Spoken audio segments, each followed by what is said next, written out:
Hi everybody, today I'm checking out the spot metering mode on the Canon EOS 3 35mm film camera. The EOS 3 is a rare find, having a lot of DSLR features rolled into a film camera. As with DSLRs, there are separate metering modes available. There are really great features on this camera, plus if you're a Canon digital shooter, you can use all of your EF lenses.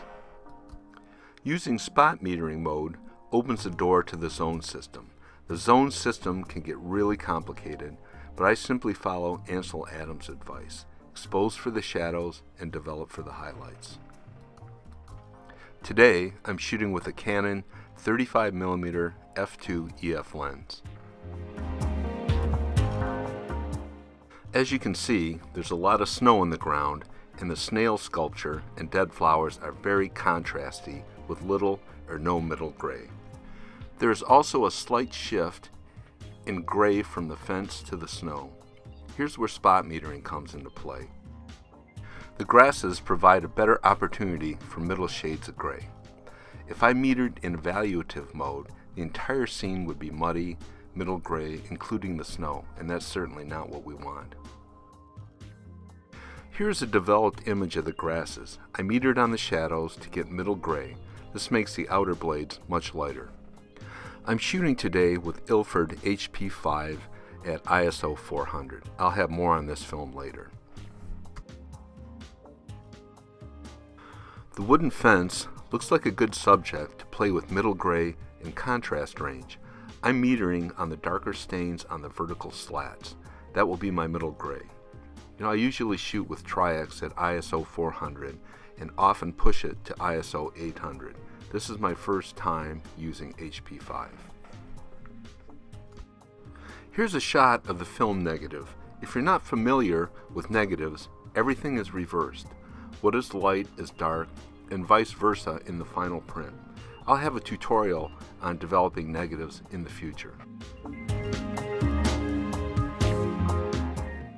Here's a close-up of the final print. It took a little tweaking, but the contrast range is pretty good. If you look closely at the dark spots in the vertical slats, they're pretty close to middle gray, which is what I was looking for. I thought I'd get in pretty close to some of these green leaves that are popping through the fence. There looks like there might be some good subtle changes in contrast there in middle gray. As you can see, it came out pretty good. If you look at the shadows behind the leaves, very, very dark, and the snow to the right is pretty white, so the range is really good here. Here's a negative of another shot of a dark milk can poking through the ground and some foliage on the left.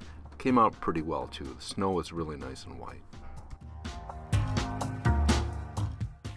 This hay bale looks like it would provide a lot of good contrast too, and a lot of good middle grays and shades of gray.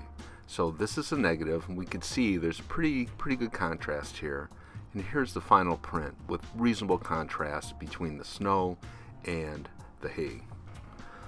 Here's a negative of the grasses. As you can see, the grayscale across it is fairly continuous, so it's not going to make for the best print. Here's the print from the negative, and you can see it's not really high contrast. The snow isn't that white, so it's not really what we want. This is a little bit more challenging where to select middle gray. It's going to be high contrast no matter what, so I think I'm going to pick middle gray to be on the bottom part of the flower pots, kind of in the middle. That looks like good middle gray selection to me. Okay, here's the developed negative, and as you can see, it's pretty high contrast. The bench and the pots are going to be pretty dark, but it's still pretty reasonable as far as I'm concerned. Okay, here's the finished print, and it looks like the selection of middle gray on the pot seemed to be a pretty reasonable choice. We got some pretty good gray separation here. Okay, here's the situation where there's practically zero middle gray.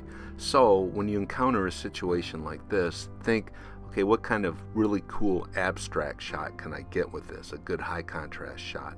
That was on my mind.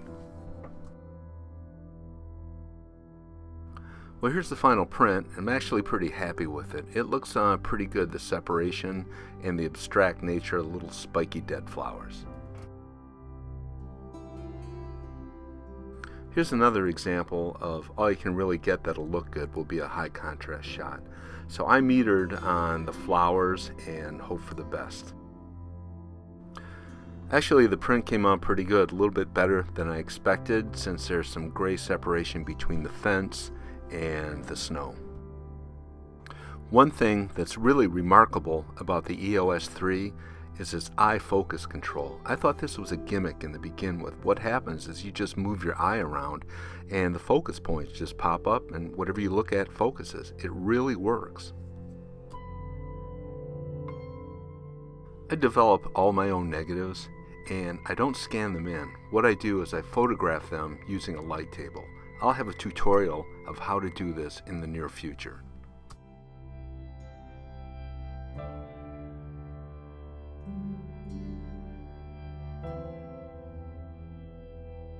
Again, I use Ilford HP5 at ISO 400 to shoot this. I'm a Tri-X user and I'll probably go back to Tri-X, but this is really a good film and I've got a bunch of it and I'm going to use it and probably get some more.